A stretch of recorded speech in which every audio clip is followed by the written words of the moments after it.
Bem-vindo ao canal do JB. Será que o neopentecostalismo e o pós-pentecostalismo estão transformando a igreja pentecostal e esta está perdendo a unção?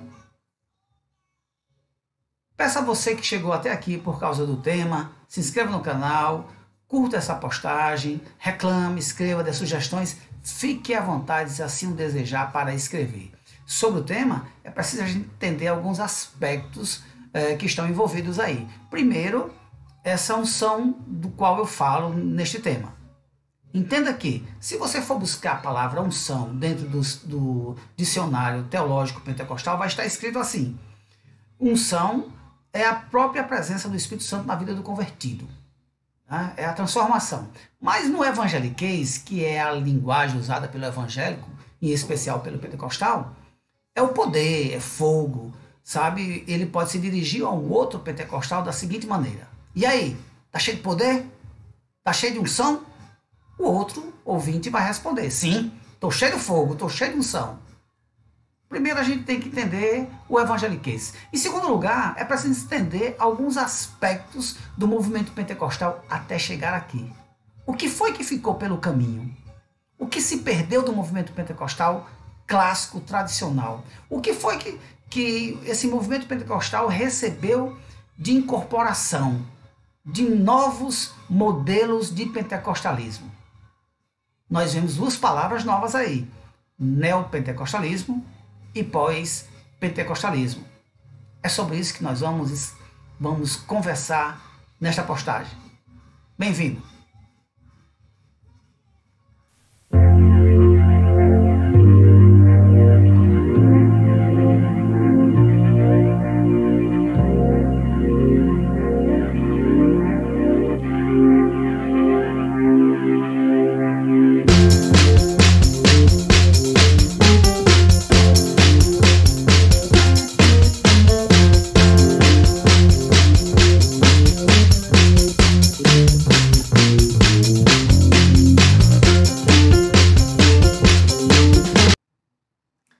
Neopentecostalismo e pós-pentecostalismo. Será que a igreja pentecostal está perdendo a unção, hein? Antes de nós iniciarmos nosso discurso, eu quero primeiro explicar por que eu passei esse vídeo anteriormente. De maneira alguma é para depreciar o culto neo ou pós-pentecostal ou depreciar alguém, de maneira alguma. A questão ritualística ela é importante e aqui nós respeitamos a religião, seja ela qual for, você pode ter certeza disso. Isso aí faz parte do argumento para dizer que esse tipo de culto, de forma de cultuar, ele não estava presente no início do pentecostalismo clássico, no início do século XX. Só para deixar bem claro isso. Pois então, vamos continuar com o nosso debate, nosso discurso. É preciso a gente entender, para saber se o pentecostalismo está perdendo a unção, um pouco de história. É preciso nós voltarmos ao tempo, aqui na chegada dos pentecostais do Brasil, e assim nós definirmos a linha do tempo onde foi quebrada. Como diz Mircea Eliade, a linha do tempo sagrada ela foi profanada. Então, nós vamos desconstruir um pouco a história dos pentecostais segundo afirmam aqueles teóricos que eu falei em uma postagem anterior, Paul Freston e Ricardo Mariano, bem como Elben Slengs, que definiram muito bem as chamadas ondas do pentecostalismo. Nós vamos desconstruir esse discurso, aproveitando alguns elementos, porque como nós apresentamos bem aqueles teóricos, os escritores, era uma leitura sociológica de alguém que olha de fora, evidentemente tem seus pressupostos, seus preconceitos e faz a sua análise. Agora nós temos alguém olhando de dentro, tendo seu objeto de estudo, e fazendo uma outra análise em cima daquilo que foi feito. Pois bem, vamos lá. Ao chegar ao Brasil, o pentecostalismo ele tinha características bem marcantes, que eram os elementos fundantes ancestrais relacionados à busca da espiritualidade, da santidade. Mas com o passar dos anos, outras características caminharam junto ao pentecostalismo ou foram agregadas. Eu estou falando do pentecostalismo histórico, clássico, surgido com a Igreja Congregação Cristã, a Assembleia de Deus e, por último, a missão evangélica. Esses elementos foram o sectarismo, o fundamentalismo, o proselitismo. Quer dizer, o afastamento era algo como obrigado para o cristão pentecostal. O afastamento das coisas chamadas do mundo, as coisas mundanas. Mas o que aconteceu? Por que alguns líderes ligados ao pentecostalismo se envolveram em uma das estruturas sociais mais complicadas para o cristão conviver? A política. Não havia essa questão de que o crente não deveria se envolver com as coisas do mundo? Irmão não vota em irmão, porque política é do mundo. Nas pregações que se ouviam nos anos 70 e até 80, a política sempre aparecia nas questões do Apocalipse, dos finais dos tempos. Mas esse discurso ele foi se apagando no meio pentecostal. Estando no meio político, a maioria dos cristãos pentecostais eles traçaram um caminho inverso àquele que se era pregado, o da santidade, porque não sustentavam os valores que foram recebidos na igreja e aqueles que ele já tinha. Aquilo que ele mais valorizava, a santidade, a unção, o poder de Deus. Será que a unção foi perdida ali? Será que essa linha do tempo sagrada, ela foi corrompida ali? Precisamos entender a história do pentecostalismo brasileiro para saber a resposta daquilo que está acontecendo, né? Houve, de fato, uma acomodação social, como disse Ricardo Mariano, o escritor. A igreja pentecostal, eu fico me perguntando, será que ela cedeu aos encantos do mundo? Se nós fizermos uma listagem, nós veremos que vários elementos que jamais passaria na cabeça de um líder pentecostal dos anos 70 estaria presente, né? A política é uma das estruturas sociais mais presentes, mas eu me pergunto por quê? Será que é pelo desejo do poder? Porque essa questão de poder ela sempre esteve presente no meio pentecostal. Mas vamos entender. Quando o pentecostalismo ele chegou ao Brasil em 1910 com a Igreja Congregação Cristã, era uma igreja, ainda continua, uma das igrejas mais rígidas, mais fundamentalistas que pode existir no Brasil. Inclusive, ela não tem esse diálogo com outras denominações. Um ano depois, chegou a Assembleia de Deus, também com um regime extremamente rígido, que aos poucos foram incorporando doutrinas mais brandas, né? Ou então algumas doutrinas mais duras foram colocadas, substituindo, e somente no ano de 1939, chega ao Brasil por dois missionários que iriam fundar a missão evangélica pentecostal do Brasil. Lembrando que essas duas primeiras igrejas, a Congregação Cristã e a Assembleia de Deus, elas vieram de fundadores que se converteram a uma nova fé, um novo movimento chamado pentecostalismo, na Rua Azusa, em Los Angeles. Tá? Os dois vieram, os três, na verdade, que foram dois suecos, né, o italiano, vieram ao Brasil para fundar essas denominações, conhecedores do movimento pentecostal da Rua Azusa, em Los Angeles. A missão evangélica ficou no ar, mas ao entrevistar os fundadores dessa igreja, o movimento pentecostal da missão evangélica não foi conhecido na Rua Azusa, mas alguém conheceu o movimento pentecostal em Topeka. Né? Aquela história que nós falamos em postagem anterior de Charles Fox Parham. Portanto, nós temos três igrejas em solo brasileiro que não vinham de rupturas, elas não foram geradas a partir de discussões, né, mas elas foram frutos daquilo que se chama de missões. Porque a proposta do pentecostalismo era isso, sair e fazer missões. Eu traço uma linha, tal qual Paul Freston ele apresentou em suas ondas do pentecostalismo. Mas perceba que já acrescentei mais uma denominação, mais um nome, uma denominação que eu acabei de dizer, que é a missão evangélica, nessa primeira onda do Paul Freston. Daqui Eu sigo uma nomenclatura que foi apontada também pelo Paul Freston e pelo Ricardo Mariana, chamado de pentecostais clássicos e neopentecostais. A terceira já é diferente. Os chamados pentecostais clássicos, denominados assim, por tudo que já foi posto anteriormente. A questão da ênfase com o batismo com o Espírito Santo e o falar em outras línguas. Esse era um ponto fundante para que fosse um pentecostal clássico. Igreja pentecostal clássico, ela enfatiza esse elemento na sua doutrina. A questão do batismo com o Espírito Santo e o falar em outras línguas, que só o evangélico vai entender isso aí. A partir de 1950, outros grupos chegam ao Brasil, se organizam, melhor dizendo. Chegam e se organizam. Quem chegou foi a Igreja do Evangelho Quadrangular em 1951.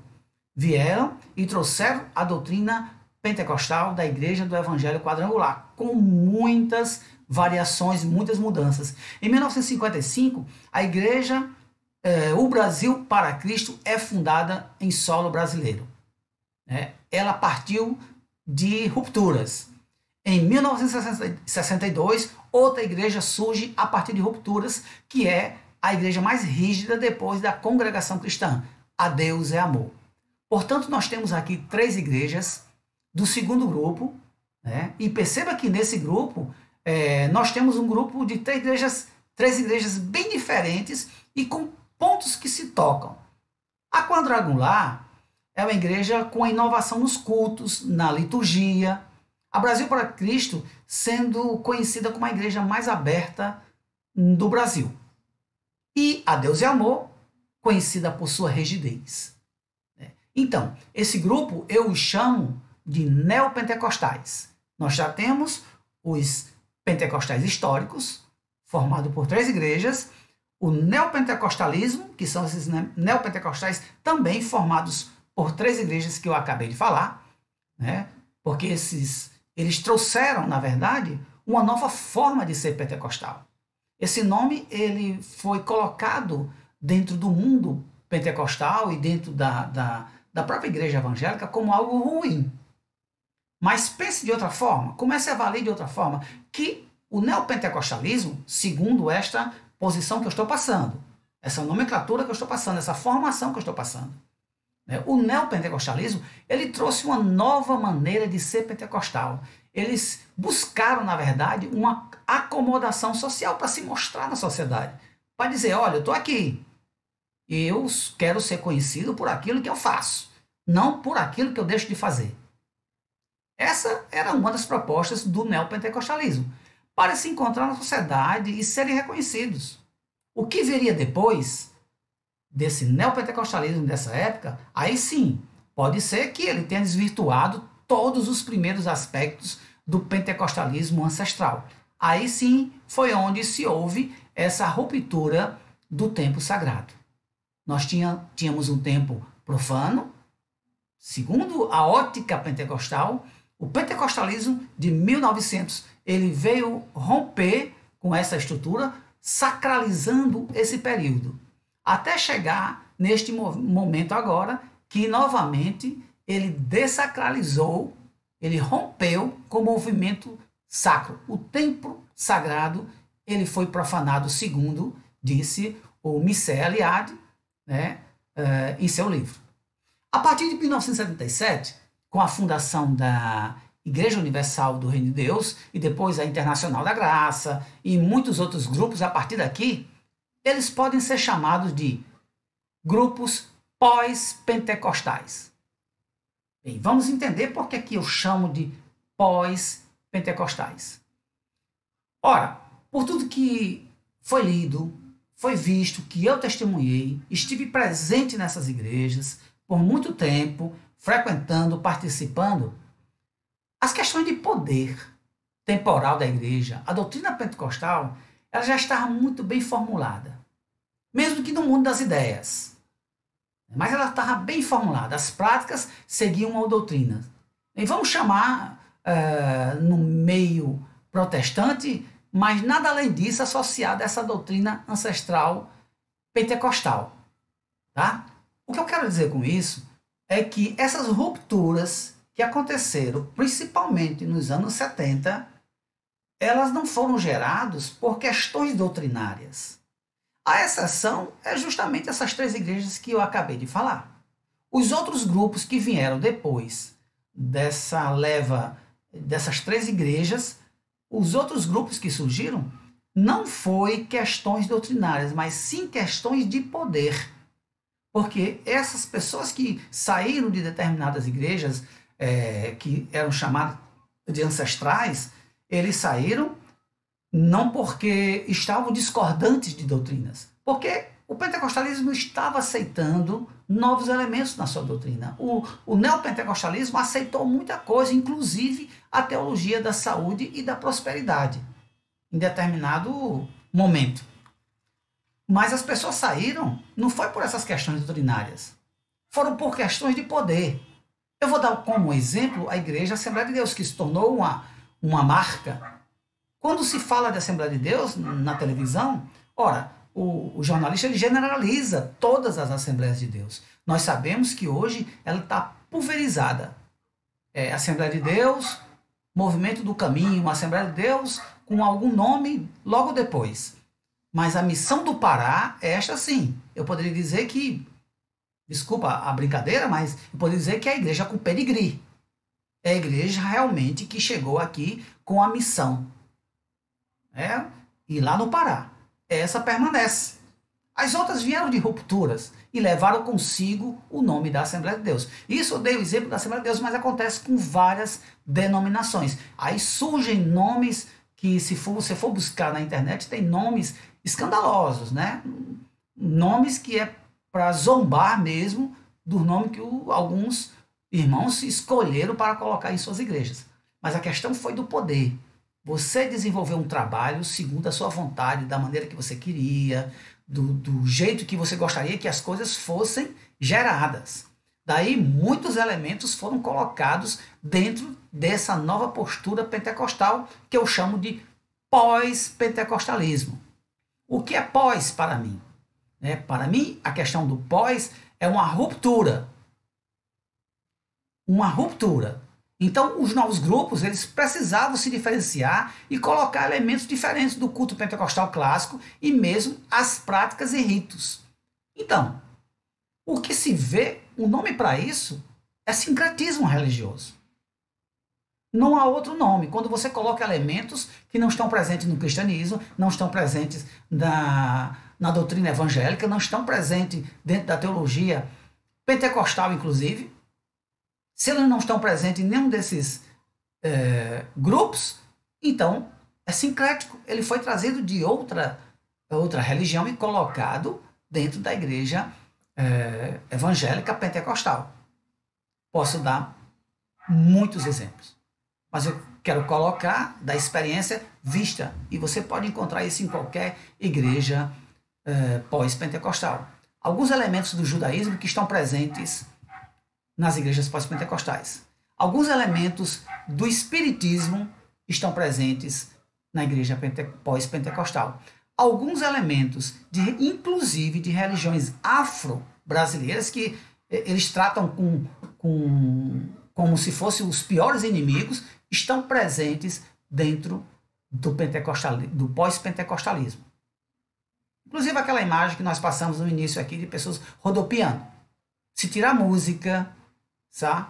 E se um praticante da Umbanda ou do Catimbó ver, vai pensar que é uma gira.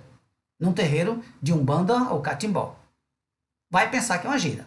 Então, o nome que se dá a isso é sincretismo religioso, porque é fácil encontrar elementos do espiritismo, do judaísmo, de religião afro e de tantas outras religiões. Até do hinduísmo, eu encontrei elementos dentro do pós-pentecostalismo. Então essa linha do tempo parece que foi rompida quando acontece da chegada desses novo movimento chamado pós-pentecostal, que rompe, na verdade, sem romper com a igreja pentecostal clássica. Aí sim, essa coisa do poder, da exacerbação do poder, ela é colocada à vista. Só para a gente definir e tentar entender por que você definiu em três grupos o pentecostalismo, e de maneira diferente de que aqueles teóricos que eu indiquei, inclusive, a leitura de seus livros. Bem, a questão não é o ano que chegaram, e sim as suas ênfases. Vejamos, a Assembleia de Deus, a Congregação Cristã e a Missão Evangélica chegaram a partir de 1910. Essas três igrejas, a ênfase principal é o batismo com o Espírito Santo e o falar em novas línguas. Então, está bem definido aí. Esse grupo, ele acredita nas outras manifestações, chamadas assim, do Espírito Santo, como as curas, o exorcismo, tá? A profecia, porém a ênfase principal é essa. O batismo com o Espírito Santo e a ênfase no falar em outras línguas. A partir de 1950, nós temos o segundo grupo, que eu chamei de neopentecostais, chamados assim por mim porque a ênfase já é diferente. A ênfase agora são as curas. Tá? Vejam que a Igreja do Evangelho Quadrangular, ela tem inclusive, né, a gente se pergunta o que significa aqueles símbolos. Ora, Jesus salva, Jesus batiza com o Espírito Santo, Jesus cura e Jesus voltará. A ênfase maior é a cura divina. Perceba aquelas grandes cruzadas da Deus e Amor pelo Brasil todo. Tá? Então a ênfase maior é essa daí. Ela acredita em todos os outros dons, mas a ênfase é a cura divina e a prosperidade do crente. E a partir dos anos 70, até agora, todas as igrejas pentecostais que surgiram, que se diferenciam do neopentecostalismo e se diferenciam do pentecostalismo clássico, eu os chamo de pós-pentecostais. Nesse sentido, como houve a ruptura, a ênfase agora seria principalmente na questão do mal. Toda fome, toda falta de recurso financeiro, de qualquer recurso, de qualquer natureza psicológica, emocional da sua vida, a culpa é do inimigo da alma do crente, do diabo.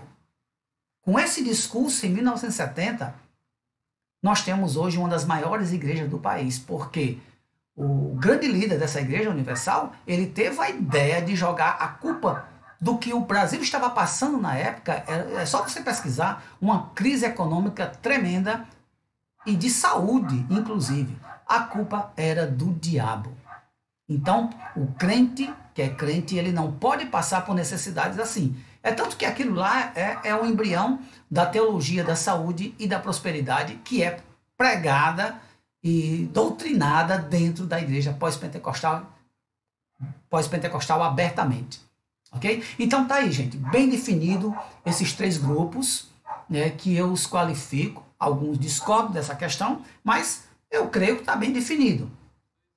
E a pergunta, será que a igreja está perdendo a unção, hein?